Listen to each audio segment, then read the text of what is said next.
Guess how Jesus is preying on God's black people. This is dedicated to my friend East Africa, who has shown me a lot of studies that have been done and has assisted me in understanding the psychology of how our world is run and who runs it. Everything is upside down. One night I watched an enthralling political debate. The question involved the then President Robert Gabriel Mugabe. The question was, what would you do if a democratically elected president becomes a dictator? Why does God's own people fail? How are they being preyed on? What must they do now, today? Now, get another look of these religion, spiritual sororities, political system and leaders, other races. Which one of these is preying on God's people today? Once we isolate that, we can identify the enemy and find the program the enemy is using. We can then proffer and come up with a solution. Praying. Let us look at the word praying by way of synonyms, and then look at the actions of a few social groups and individuals instantaneously, asking ourselves, did these prey on God's people too? The synonyms of praying are predatory, rapacious, aggressive, marauding, and plundering. Let us be creative a little bit and form mnemonic code. Ppramp is religious. Pprampious. How is it Pprampious? Picking on more synonyms from Ppramp, let us prove that Islam and Christianity are rapacious. Yes, the Holy Bible as a tool, as a software code, as a tool that has been used for Ppramp, as well as the legacy of Arab Islam in Africa. These are books that you can get, has been used as a Pprampious tool. This is from Dr. Claude Anderson, one of the vociferous practical men. He says every Sunday, black churches deposit $500 million. $500 million every Sunday. $500 million. They deposit it. Where do they deposit that? They deposit it into banks that want to loan out to its black membership. Is this being rapacious? Yes. Grasping, greedy, avaricious, acquisitive, covetous, mercenary, materialistic, insatiable, predatory, voracious, usurious, extortionate, informal man grabbing, informal grabby, rapacious landlords.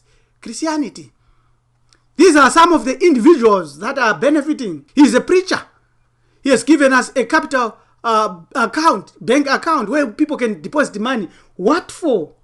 He said you can put a special offering if you want millionaire status, $5,000. Seed of 1,000 times more, $1,000. Seed of completion, $520. 24-hour miracle, $240. 100% life improvement, $100. Seed of perfection, $70. What for? Why? These are black people. Is he preying on God's people?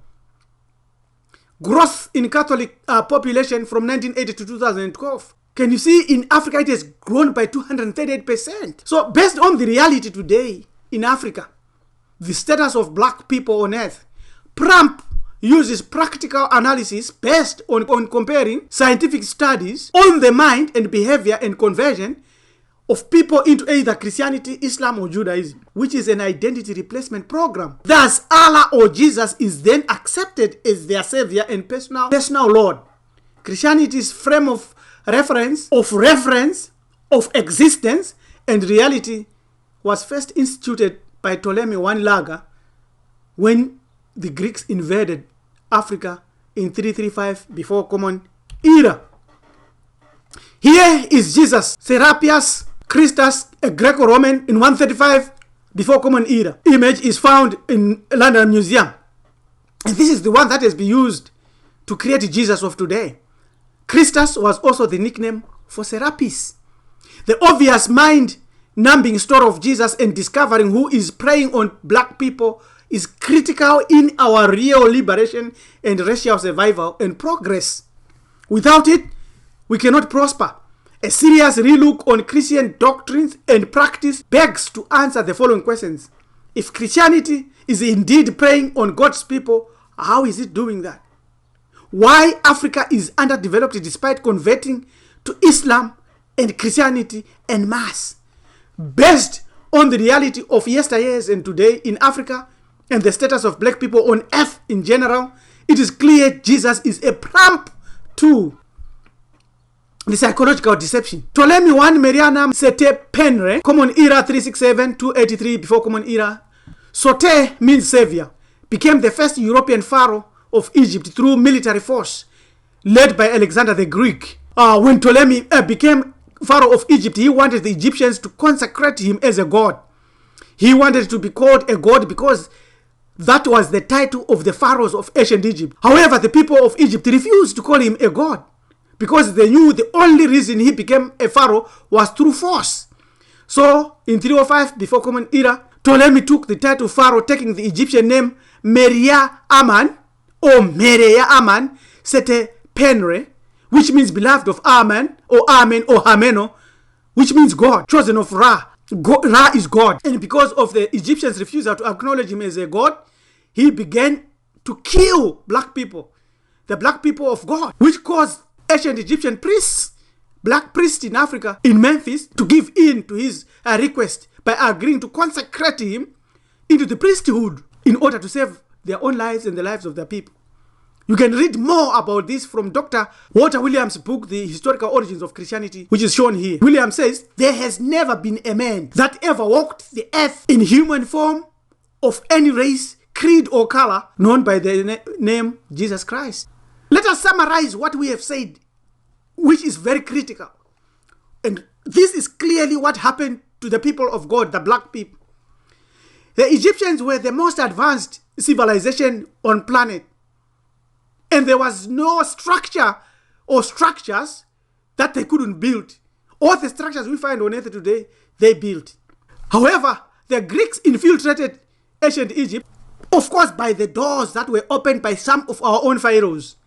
And Alexander the Greek overran Egypt eventually. Of course, we know the Persians and the white Arabs also are involved in this scam. The Council of Nicaea changed Serapis Christus, whom we are showing here. So Ptolemy Soter crowned himself pharaoh in 323 before Common Era. Do you know that Hebrew is Greek? It's a Greek language. This is why the Bible was written in Hebrew and Greek, which Hebrew comes from Greek. The Bible is simply Egyptian mythology changed into different stories. This Bible was then used to control the masses and brainwash black people with their own mythology, and today it is still working.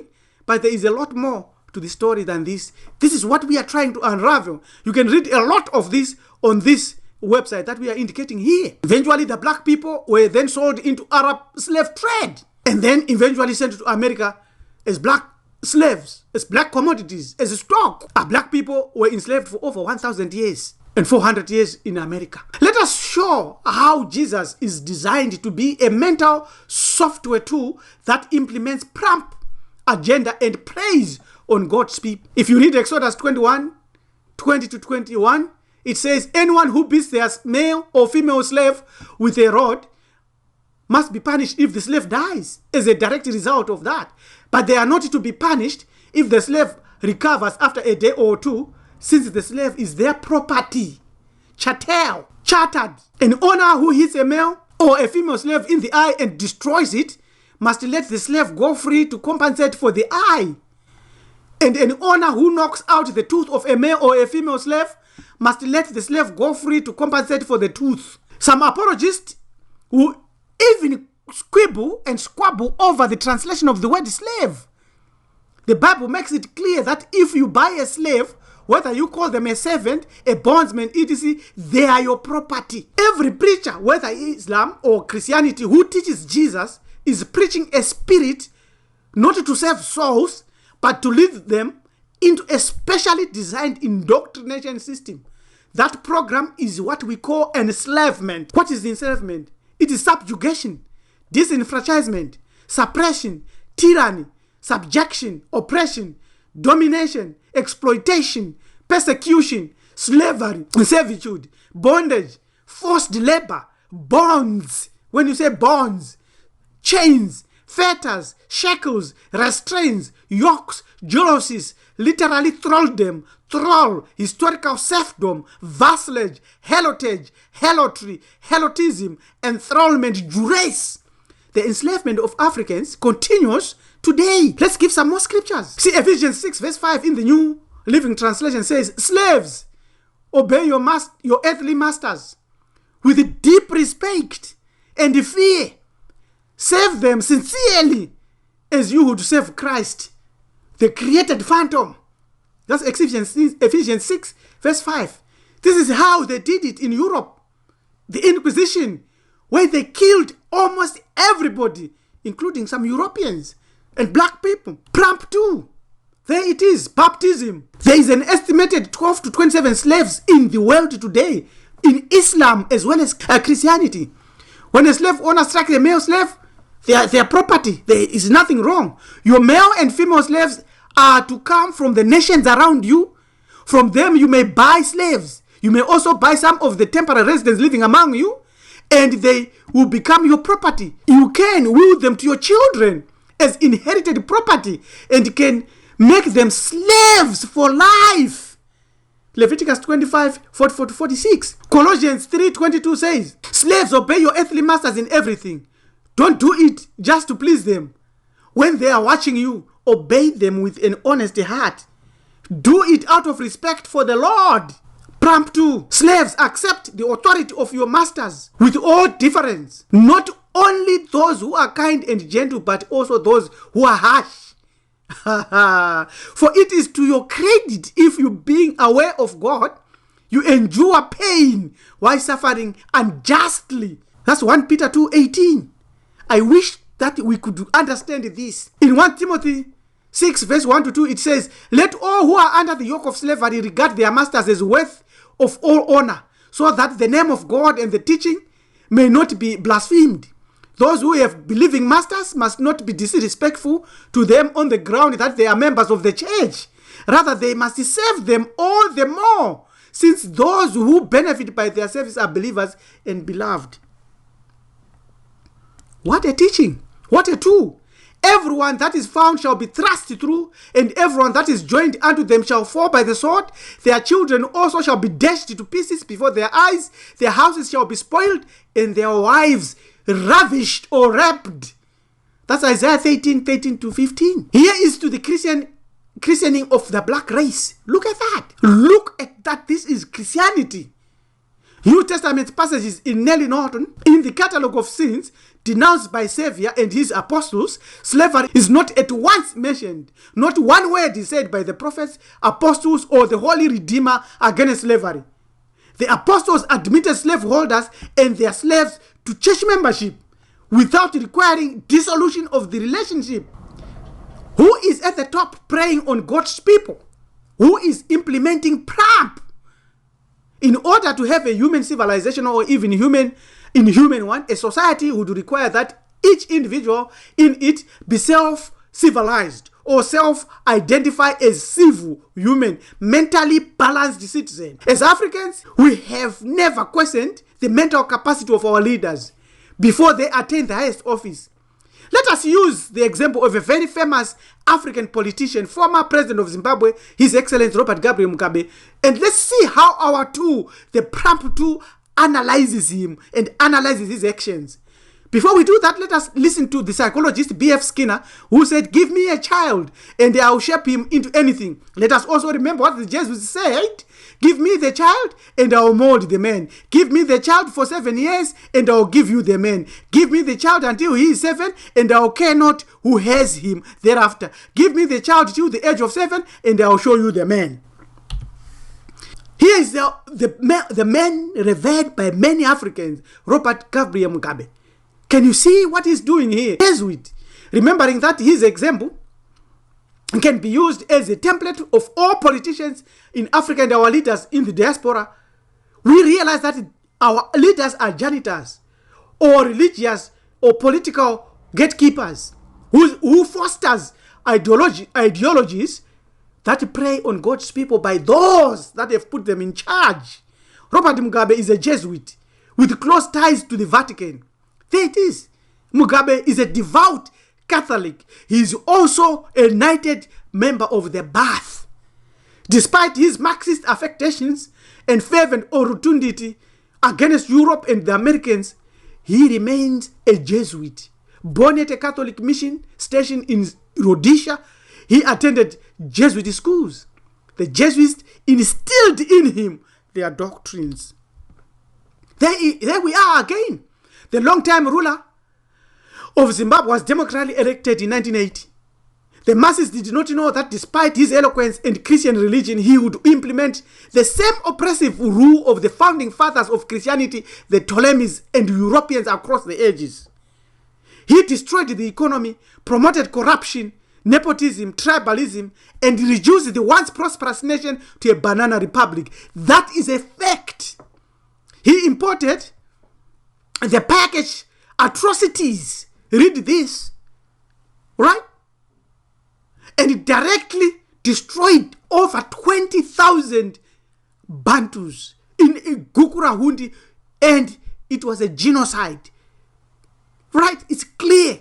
He also opened the doors that is now being used by China to colonize Africa.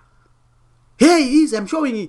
President Robert Mugabe shakes hands with Chinese President Hu Jintao at the Great Hall of the People in Beijing, China on 13 August 2010. What did he do most to improve and to promote recolonization of Africa? He implemented a policy called Look East instead of Look Inside. Look East policy. What colonization? Yes, it's coming. Here's what he said. In most recent times, as the West started being hostile to us, we deliberately declared a Look East policy. In conclusion, therefore, it is clear that Jesus is a Greek derivative, a huge deceptive tool used to pray. It was stolen from original ancient African mythology. It lacks a realistic recognition of the individual human who needed self-correction or behavior correction. Rather, it is crafted, sanitized enslavement of the soul and the body. Ppramp is a mnemonic tool that bears and opens those who prey on God's people today. Cognitive psychology, by its own evidence, exposes the same people that created Jesus, who is a non-human and an inhuman too. Whenever we come across subjects of race and historical injustices based on race, cognitive psychology shows that there were two species of humans, one real and one not real, and two logical representations of the self and the reality. In humanity's mental ethos, of the two distinctly recognizable species of men, one is extraterrestrial, the other is tyrannia. If you are interested to explore this subject further, visit our website for the PDF on this. It is time that we either stop completely attending churches or trusting politicians or attending mosques or attending synagogues and unite at the grassroots level around our common ancestors, Africans and us black people across the globe. And we start searching out the alternative explanations other than implementing demise of subsequent extinction of God's people that we see happening today by these religions. And also that we realize that China, through economic subterfuge tactics, is taking over Africa to annihilate and destroy every African. We have no time to dilly-dally. May the creator of our ancestors help us via our own counter-defensive actions in unity. Thank you so much. This is Priest Teacher Rabbi N.M. Tumizulu of Community Hebrew Ethics. Subscribe to our channel and visit our website and contact us on this email that is indicated today. This is our time to walk with God again. Thank you. Goodbye.